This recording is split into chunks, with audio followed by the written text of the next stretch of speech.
Okay, so let's talk a bit about objects in the Fantastic Worlds iOS Starter Kit. And objects can mean one of really kind of three things in the kit. They're all sort of made from the same putty, same clay, which is the CS object class. Now, of course, you guys don't have to go poking around inside of there. But the thing that you should know is that anything inside of the portals dictionary, or the collectibles for this level dictionary, or the objects dictionary are all made out of a CS object class. And actually, some boundaries are too. But let's just focus in on objects, portals, and collectibles. And keep in mind that objects is kind of a broad term. It can also include enemies. And why not just have make it a little bit more clear with an enemies dictionary? Well, think of it like this. In a game, an enemy is anything that can damage you. So, for example, we've got in this level, we've got a shredder wheel. Okay, now what is that? Is that an enemy? Is that an object? Something that's going to fall down and hurt you. So, again, that's why I've just kind of chosen that broad term of objects. And in fact, I'm going to talk a little bit about lasers in another tutorial. But, that's another good case. Is it an enemy? Is it an object? It's something that's firing a weapon. So we'll just call everything objects. But just keep in mind that some of the properties that you might not see in some of the example portals could also be applied to, or could be used inside of here. So things like movements, all that good stuff. You can put them inside the portals as well. And again, the same thing is true for collectibles. Just because it's not moving or rotating in the demo project doesn't mean that that's not an option for you. So to begin, let's take a look at some of the kind of the most basic objects that you've got, and I'm gonna pick on this guy right here, platform. Okay. There's just two simple properties inside of here. The image name, which is platform sloped. So if we go over here and just for reference, if you want to take a look at what that looks like, there it is. Platform sloped, and that's not actually maybe the best image. Let's go and show it in the Finder. There it is. Okay, so that's what that platform slope looks like. And notice that this is obviously a sloping platform. So my collision shape for this should look kind of like more like what I'm tracing with the mouse over here. All right, and that's why I haven't included a collision body in the property list, because I know that I'm gonna have to go do a little special work with tiled for that one. And there might just be images or objects that you want to put in the scene that the character is never going to collide with. And those are your simplest ones to set up, because really you just need the image name and a depth for it. Of course, that's our visual depth of 200. The character appears at by default, all characters appear at a visual depth of 100, or kind of staggered off of that, like 101, 102, just depending on whether or not they're following the character. So anything at 200 is going to be well above those characters. And by default, if you hadn't put in here a depth, then the kit's just going to put in objects or just anything other than characters at a default depth of 0. Actually, there's a few exceptions to that, but for the most part, they're just going to fall in there at 0. So that would mean that the character would be on top of that. And I just decided to put the platform visually above the character, even though they'll probably never kind of share the same visual space, because in theory, he's walking above the platform, but All right, so now let's look at that in the tiled file, because here's tiled. Because you're probably curious already where the collision shape is going to come from, and I talk about this in the video documentation for tiled, but I'm just going to move this out of the way, and you can see that I've used the insert polyline tool to trace around that. And of course, this is a very easy tool to use. I can just demonstrate it real fast. You just basically draw onto the stage there, and in my case, I'm using a laptop, so I have to hit with 2 fingers to kind of release it, but I'm assuming with a regular mouse, that's just a right click.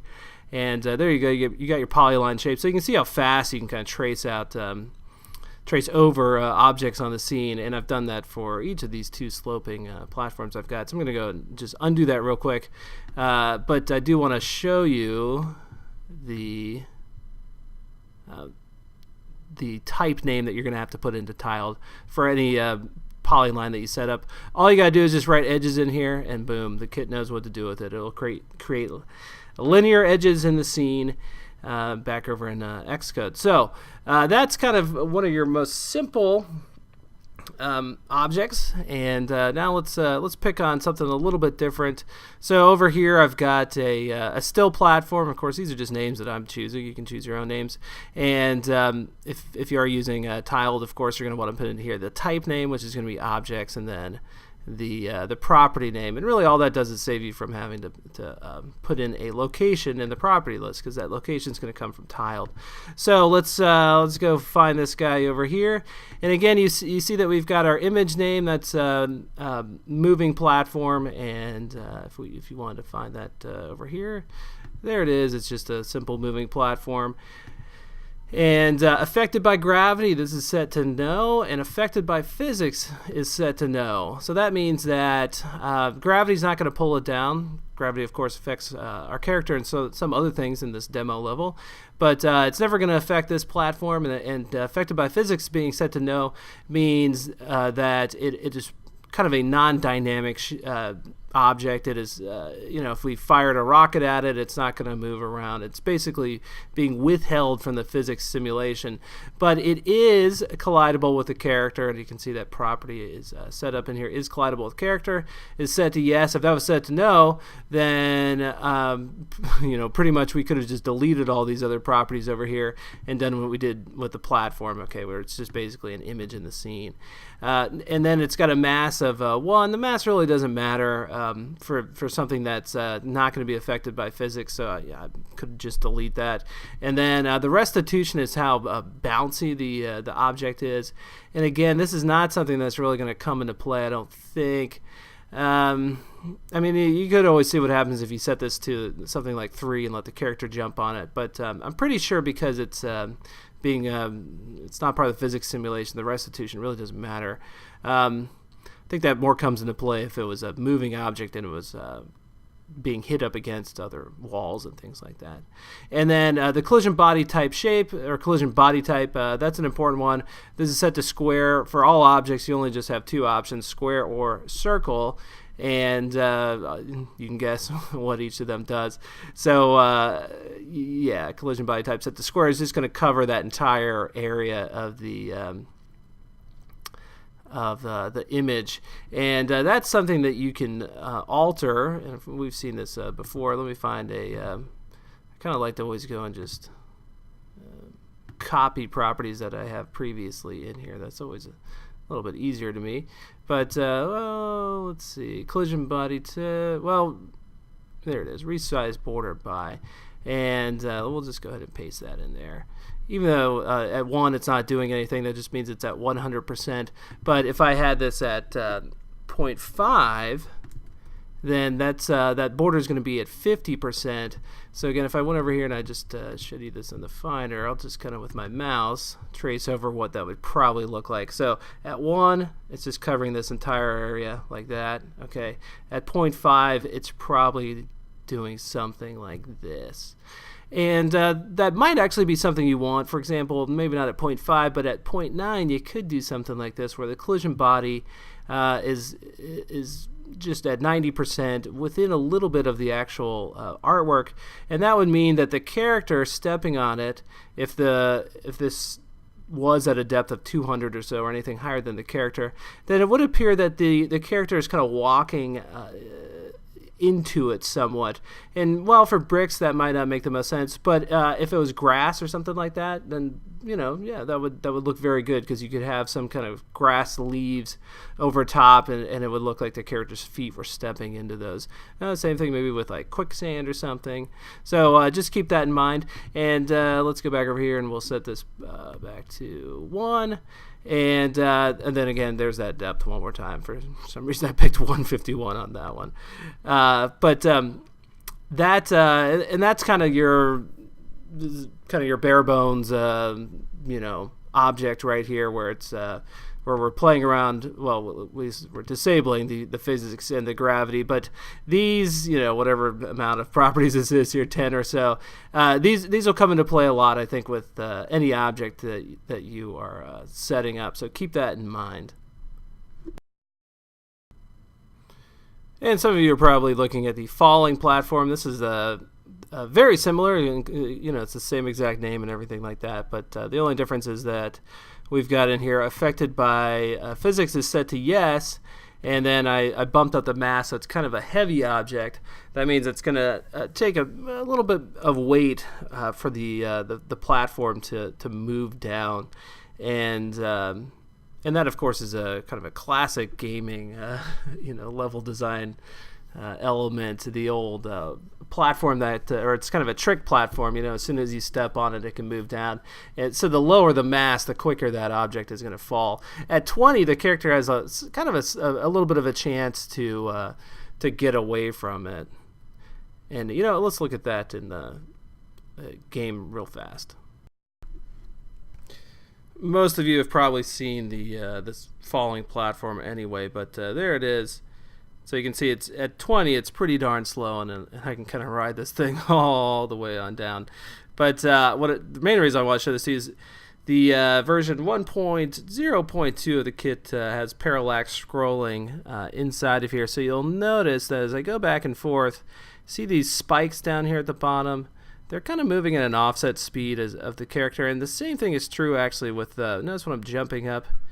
If you were to slow it down, you might be able to catch this. The torches are sort of moving down in relation to the world centering around the character. So you've got a parallax scrolling option on both the X or Y axis, and actually on all.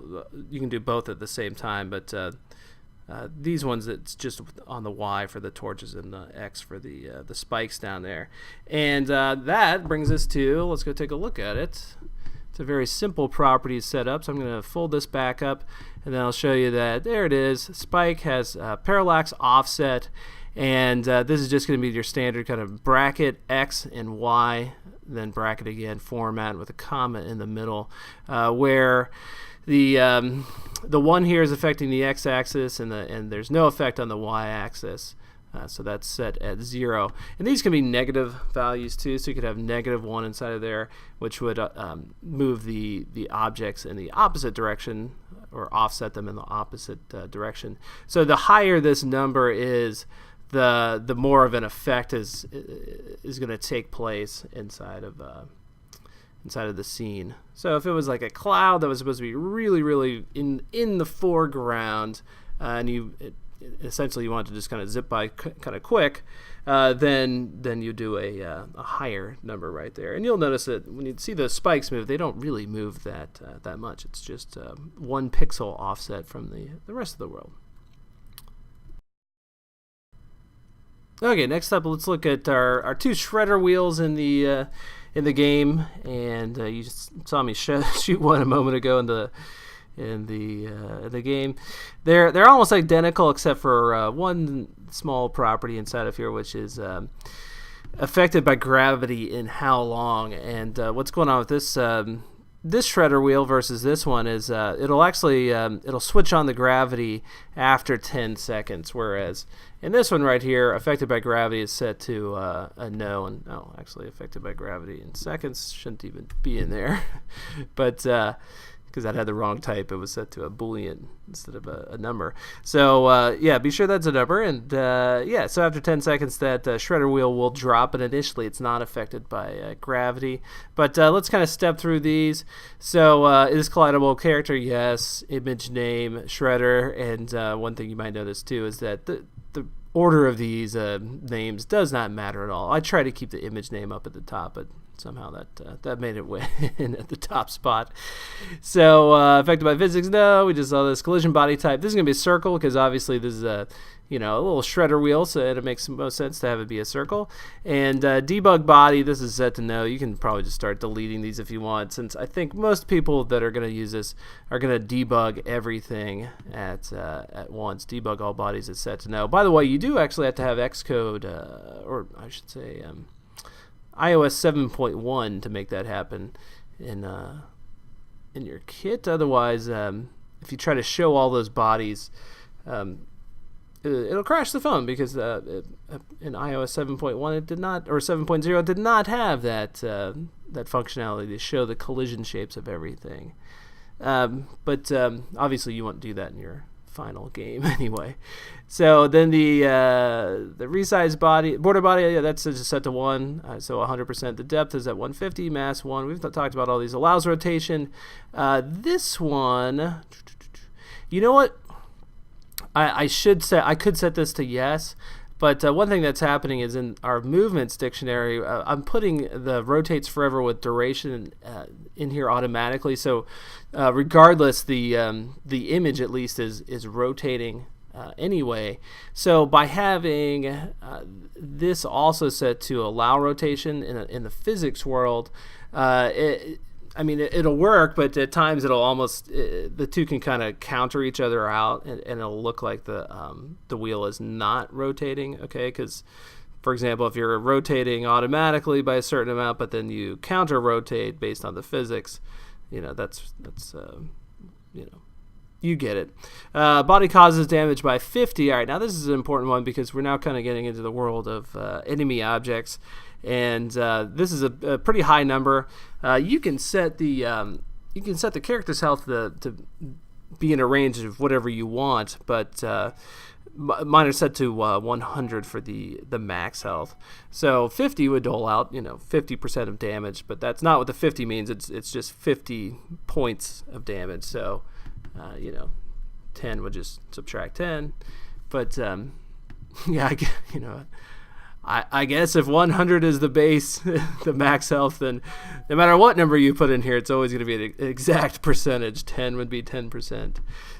So anyway, will break from attack. Yes. So that means that the character will break by being attacked. Now there's a similar property you can put in here as well, or actually instead of that one will break from contact. So the character, all he has to do is just kind of go up and bump up against him, and that'll break him. But of course, this is a nasty shredding wheel. You want to be able to, you don't want to break that thing on contact. That'll break you. Collectible key name on break. This is an important one, and we've kind of I'm not going to spend too much time on this because there's a whole video about collectibles, but this is basically just going to give you in-game currency if you break that wheel, and amount added to inventory it'll give you 5, so you've got $5 there. And has health meter. That's set to yes, so that means that you'll actually see the health of the shredder wheel decrease as you fire upon it, and the max health is set to 5, which basically means that it can take 5 damage points, and if your character's weapon is set to one has only 1 damage point per round. Let's look at that real quick just so you know what I'm talking about. There it is. Damage to objects. This is only set to 1, so that means it would take 5 hits for that shredder wheel to break apart. And health offset Y. So this is going to be the Y location of the health meter, or the offset value. So that's going to be 20, because that's a positive, 20 points above the top of the shredder wheel. Okay, what the kit does is it figures out the height of the object, and then it adds from there upwards. And that could be a negative number as well if you want to put the health meter below the object. Only show health after damage. This is a good property to set up because you don't want things like your shredder wheel to always be showing their health, right? They'll look a little silly. So you can only show the health after the object has been damaged or shot at. And then immunity time after hit.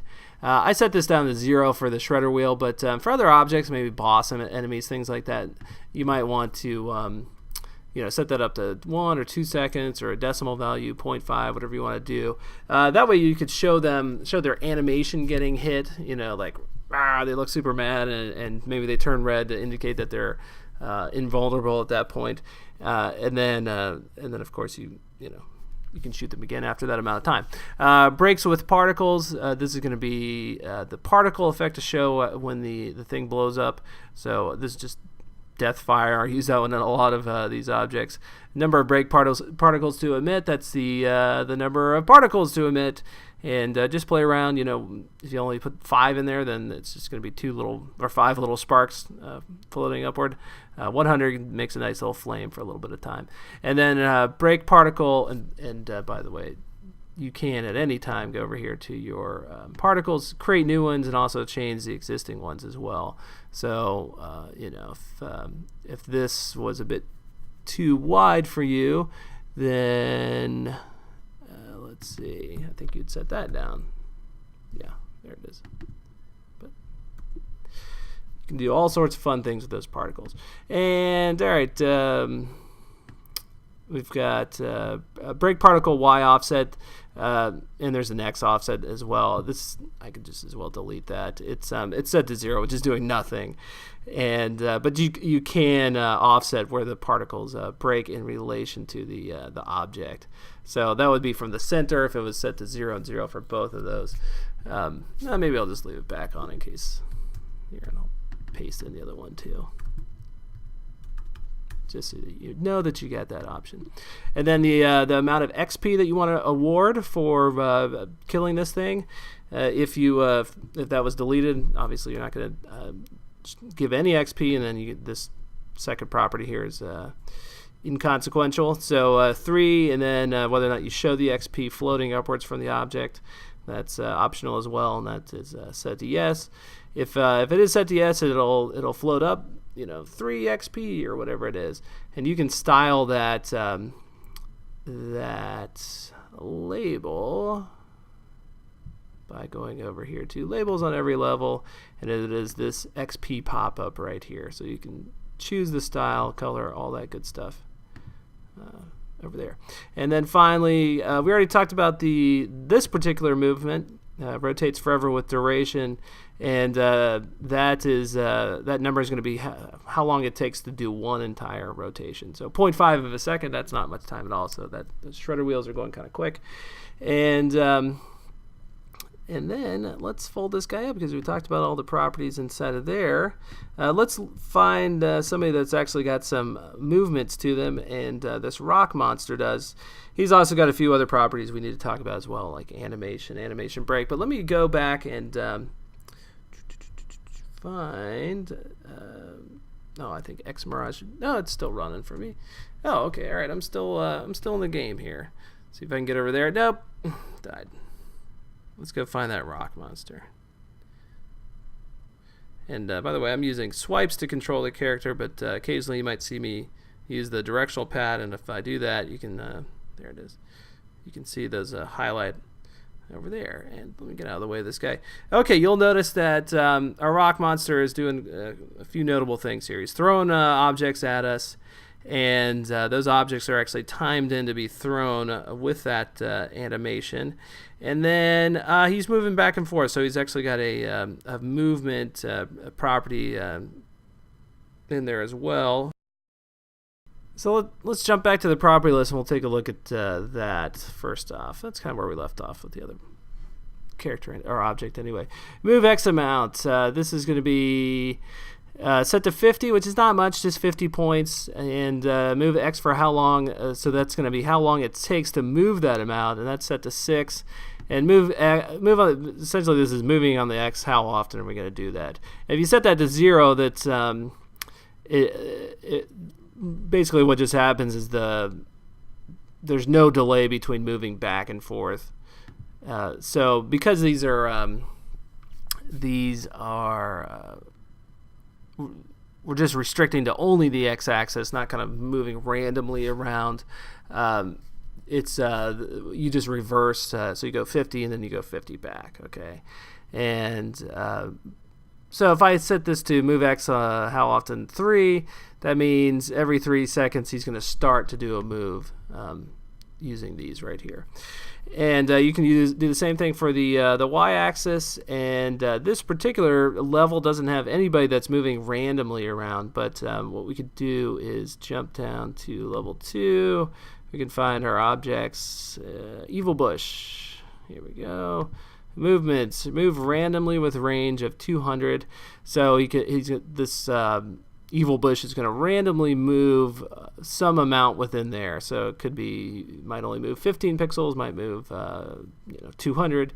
It's random, and then randomly stop with range of 5. So the object is going to randomly stop for anywhere between 0 or 1 to 2 to 3 to 4 to 5 seconds. Actually, it might just be 1 to 5. It's either 1 to 5 or 0 to 4. I can't remember if I added in a 1 there. And then the points per second. So how many seconds is it going to take for, or I should say, how many points is the object going to move in a second? And so basically, if it does randomly pick out that the object only moves, let's say 30 points, then it'll take a half a second for the character to move that much. Otherwise, what you wouldn't want to have happen is have the same time for every movement, because then if it picked a low number, then it looks like the object's going to be moving really slowly, or if it picks a high number, then it looks like the object is moving really fast. What this does is it locks in a consistent speed no matter what the kind of random range they're moving is. And then you can set that differently for the phone. Again, there's a lot of things that I don't really recommend you ever need to do differently for the phone. I could have been left in here from me just experimenting with adding a different phone option, but yeah, because really the worlds are just resized between the iPhone and the iPad. So you just scale everything down, and all is usually well. Is well, I should say. I can't remember why I put in there that different points for the phone. Okay, so where did we leave off here? We were at the movements. Well, this is our rock monster, so let's go back up here and take a look at the all-important animation setting inside of here. So this is just going to be what the rock monster is going to be doing all the time. He's looping through this animation. Put in here your size for it, your loop with delay time. This is set to 0, but you can have a delay where the rock monster is just, or the animation is just staying at the last frame for whatever, 2, 3, 4 seconds, whatever it is, and then goes back and starts at the beginning of the animation again. Your frames per second, that can be anything. I set this to 12, so it's not super fast, but not super slow either. Then, of course, our atlas file is going to be our texture atlas file, and I put all the side-scrolling ones in this folder, and then the top-down ones in this folder. So there you can see that we've got our rock monster. That's the base name of it right there, rock monster, and then our frame order. That's going to be all the particular frames it can choose from over here inside of the atlas.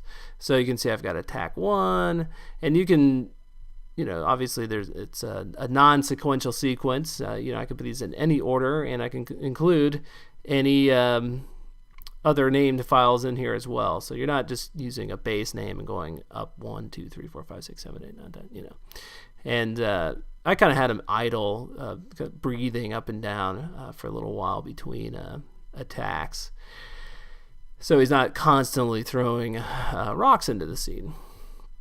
And all right, so that's how that works. And then animation break.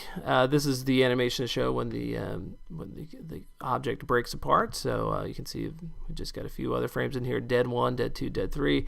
And again, I'm just pulling from the same atlas file right here.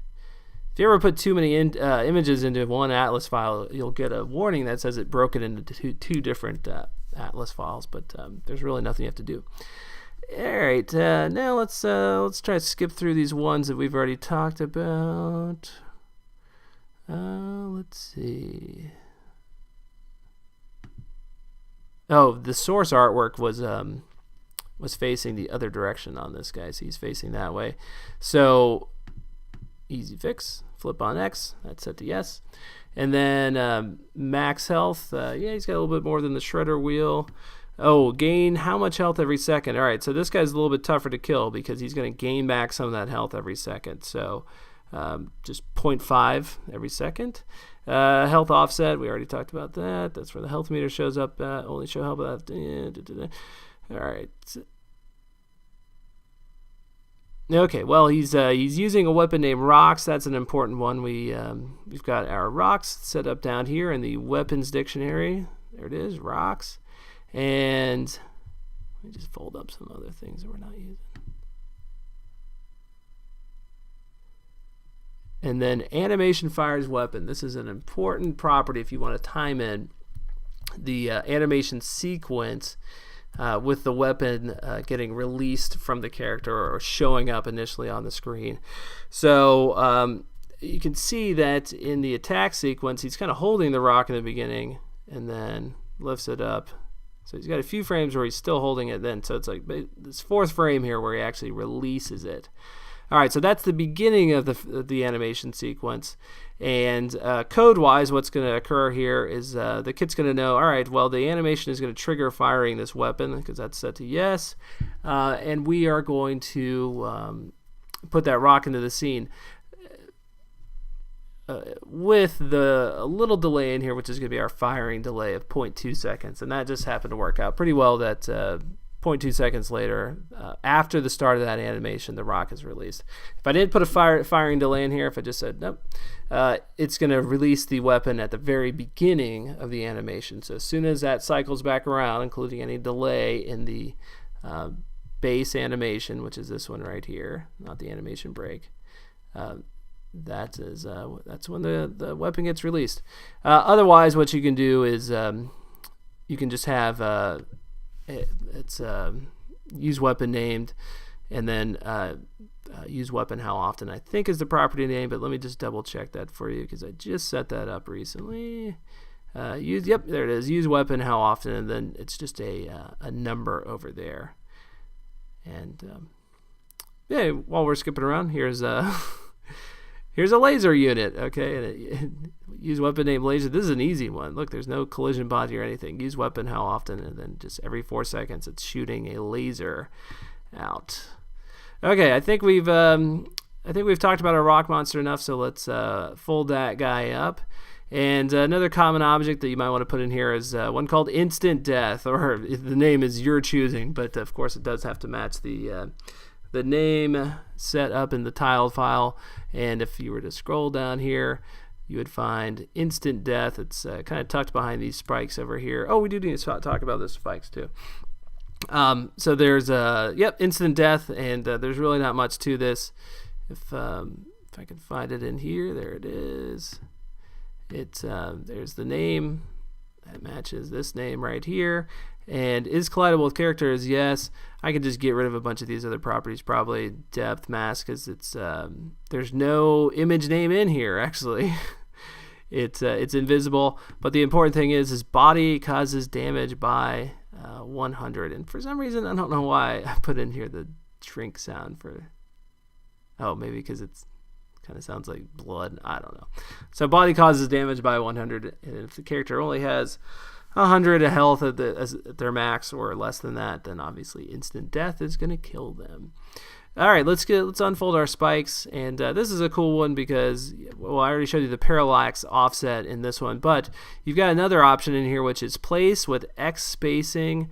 So this is going to place, or it's going to place multiples of that spike with this kind of X buffer right here, and you can do the same thing with the Y spacing as well. You have to choose one or the other though.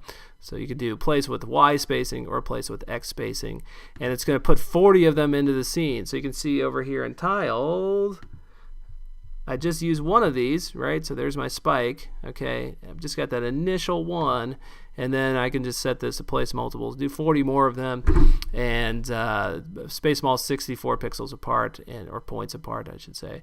And that's I'm sure the size of the oops, that's something different. 64 is I'm sure the size of the actual object. If I can let's see. Oop. Look at the property. Well, it's I don't know. I'm sure this is 64. So anyway, that does it for the spike. And then what haven't we talked about here? Torch. Oh, this is a pretty simple one. All it's got is an animation. Of course, we're just setting in here will loop, size, the atlas files, torch, the frame order. This is a fun one though. Just kind of to prove my point about them not being sequential images. You can go 1, 2, 3, 4, 2, 3, 1, 4, 2, 1, 3, whatever. You can just kind of mix them up like that, and kind of appear more like a semi-random torch blowing in the wind. If they kind of jump around frames a little bit. All right, I think that about does it for now. What I'm going to do is I'm going to kind of focus in on some smaller lessons with that highlight things like these two laser units over here, and kind of keep these as the future videos a little bit shorter. So this is kind of a broad overview of objects. And again, just want to reiterate that these all come from the same CS object class, all right? And we've already talked about portals and collectibles in 2 other videos focusing on just those. So, but just know that they're all kind of oddly related. All cousins of each other, I guess. Okay, thank you.